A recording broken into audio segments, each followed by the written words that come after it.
It doesn't matter if it's life or this channel. I have always said that if I get something wrong, I will be the first to come to you and say, I messed up. However, this is one of those moments in life where I got something wrong and I have never been so happy to have made a mistake. Wonder what I'm talking about? Hang on, folks. I'll explain all this in just 1 minute.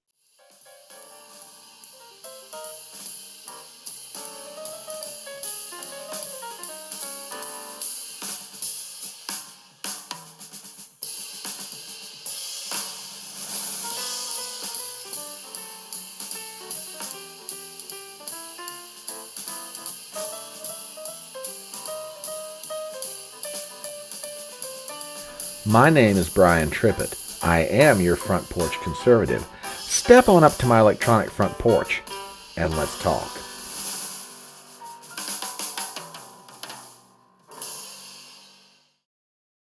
On the off chance that you haven't heard over the weekend, there is good news that has come out of the state of Colorado, and it has to do with Donald Trump's presidential ambitions. A judge on Friday evening ruled that Trump must remain on the ballot in the primary election and consequently general election in 2024. Now, everybody was celebrating this as great news, but the more I started to read into the order, the more worried I started to get. And I will now explain to you why. If you go into the ruling, you'll find that the judge left something in there that I felt was going to be problematic. I take you to page 95 of the judge's ruling and section 298, and we read the following. Consequently, this court finds that petitioners, in other words, the people who brought suit to have Trump removed from the ballot, have established that Trump engaged in an insurrection on January 6, 2021 through incitement, and that the First Amendment does not protect Trump's speech. Now, the principal argument is this, and the judge ruled that because of Trump's language, he incited a riot. Therefore, incitement is equal to engagement. And under Section 3 of the 14th Amendment, that would be enough to keep him off the ballot. However, the judge ruled from a technical standpoint, or at least I thought so anyway, that because president is not considered one of the officers of the government of the United States and was not envisioned to be listed among those that would need some kind of special exemption, the president is excluded from the restrictions of the 14th Amendment, Section 3. I found all this to be so troubling, I went on my live stream, Front Porch Brunch, on Saturday morning, and I said the following. Folks, if you would do me a favor, please take a listen to this. The worry that I have got is that somewhere in the not too near distant future, in some other court, in some other jurisdiction, in some other state, somewhere around the country, this judge's ruling is going to be referred to, and they're going to say, hey, look, this judge flat out said he engaged in insurrection. And they're going to use this part of the ruling and some more things we're going to read here in a minute to make the argument you've got to keep him off the ballot.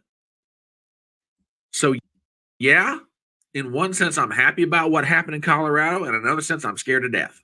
Okay, that was my take on Saturday. And sure enough, as sure as peaches grow in Georgia, Democrats and leftists waste no time in picking up on the judge's ruling to argue that it would be overturned somewhere down the line. I take you to the Twitter page of Lawrence Tribe, one of the most venerable scholars in the country from the political left's perspective. Let me read you a tweet that he wrote in regard to the ruling. Bingo! And it would be more than a, quote, get out of jail free card. It'd be a get back into the Oval Office again card. One no other insurrectionist could qualify for. The decision of the Colorado trial court putting Trump above the law and the Constitution isn't long for this world. You see where Tribe is going with this? He's making the argument that what's going to happen is this is going to be appealed up the line and the ruling will not stand. Therefore, Trump will be disqualified from the ballot. Well, I have good news for you, bad news for Mr. Tribe, and a bunch of humble pie to eat. I was wrong. I said it before and I'll say it again. If I mess something up, if I don't get the proper read on something or give you the proper take, I will be the first one to come to you and say, I screwed it up. And I can say that based on some lawyers' conversation about this very topic this evening. I want to take you through a list of clips provided by our friends Viva Frei and Robert Barnes, who do a show on Sunday nights at 6 p.m. Eastern, which, by the way, if you're not subscribed to their channels, you need to do so, because if you want law for the people, which is what they call their show, these are the guys you want to listen to. They'll break down legal matters in a very commonsensical, easy to understand manner. So we start with the first question of insurrection. In other words, what have we got here? Is this going to be enough to keep Trump off the ballot? Let me take you to the first part of this, and Robert Barnes answers this question very quickly.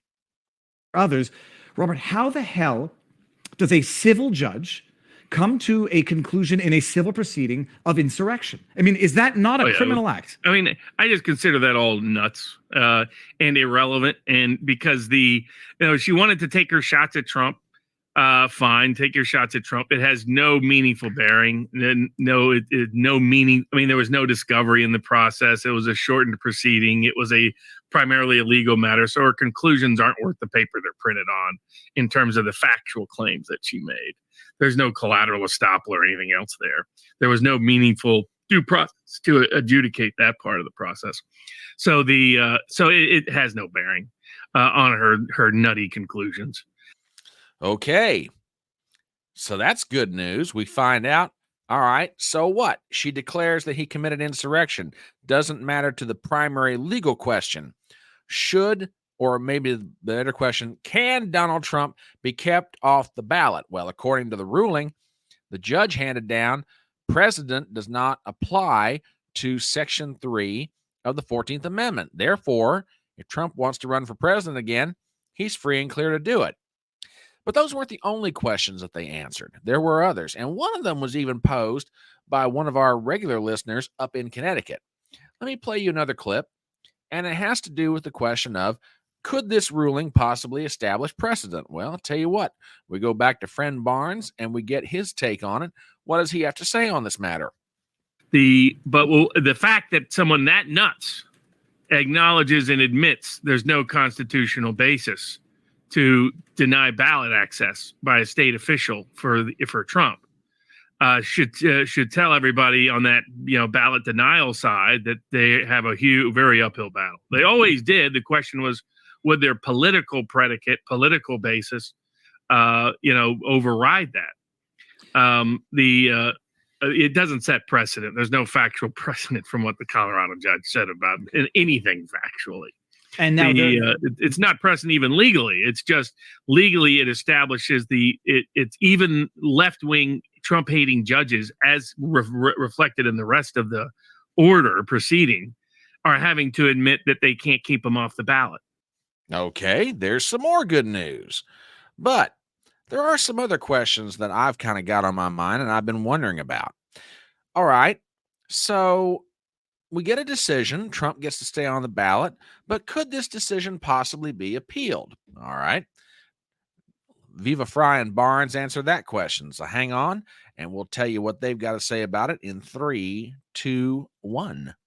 So they're going to appeal it. I presume. No, there's no reason for Trump to appeal it. And my guess is the Republicans that try to keep Trump off the ballot probably won't appeal it. So maybe they'll try, but it's highly unlikely. They're not going to get any higher court to overturn. They're not going to get a higher court to step in and try to keep Trump off the ballot. That's again, if you can't win in front of a liberal Democratic judge, and some of the Michigan judges had different political backgrounds depending on which ones, but several different ones came to the same conclusion. Okay, but what about the question of the general election? I mean, okay, so this judge says that he gets to be on the ballot for the primary. Could they possibly exclude him for the general election? Could this case come back up in Colorado and they come back and say, okay, we let you on for the primary. No, we're not going to let you on for the general. Well, the boys answer that question. Hang on, and we'll hear what they've got to say. Now, the finding in Colorado, which says ultimately that the 14th Amendment doesn't even apply to the president, People were raising the argument that this is a victory for the primaries, but not for the general. Does that argument not apply mutatis mutandis? Yeah, of course it would apply to the general. Okay. So Trump is on the ballot in Colorado for the primary and the general. And from the sound of it, this ruling is going to reflect around the country. But there is one last question that I kind of had, and Viva Frei beat me to it. And that is, what does this do to the other cases around the country? Fannie Willis down in Atlanta, Alvin Bragg up in New York, Jack Boot Smith in D.C. and Florida. Well, in Barnes's opinion, there's really only one case left that could give Trump trouble. And what one's that, you might ask? Well, let's hear it from the man himself. Matter election day. So they're all of their eggs are really in one basket, and it's the D.C. case. And my guess is that D.C. case's judge's gag order is going to be overturned before Christmas Day, and that will be another loss and more egg in the face. While the Supreme Court is likely to take up some January 6 cases and start to reverse some of the things that have already taken place. So I think that what they're doing is they're setting themselves up for failure. And an embarrassing failure. The greatest threat to the president is still the D.C. case, and hopefully somebody steps in and does something to put that case back on the right track. Maybe we go through theater. People ask what happens if Trump is jailed. Doesn't matter. What happens if he wins and he's in jail? It'll make the entire federal judicial system look like a joke. Okay, ladies and gentlemen. Like I said, never have I ever been so happy to be wrong. The judge ruled Friday night that Trump stays on the ballot in Colorado. It applies not just to the primary, it applies to the general. The case will have reverberations around the country. And the good news is, odds are this decision will not be appealed. Like I said, I was wrong, and I'm never so happy to be proven so. So that's the good news. It's a long way from being over, folks. There's still a lot of things out there going on, but the march to the election of November 2024 continues, and we'll be there every step of the way covering it. So that's what I've got to say about it. But what do you think? As we start to wrap up this video, please do me some favors as always. Number one, if you're not a subscriber to the channel, please do so. Number two, please leave a comment below. I would love to know what you think about all this. Number three, please hit the bell for notifications. I want to make sure you're always aware when new material is coming out, be it a video or a live stream. Number four, share the video around. And finally, give me a thumbs up. My name is Brian Trippett. I am your front porch conservative, and I will see you next time.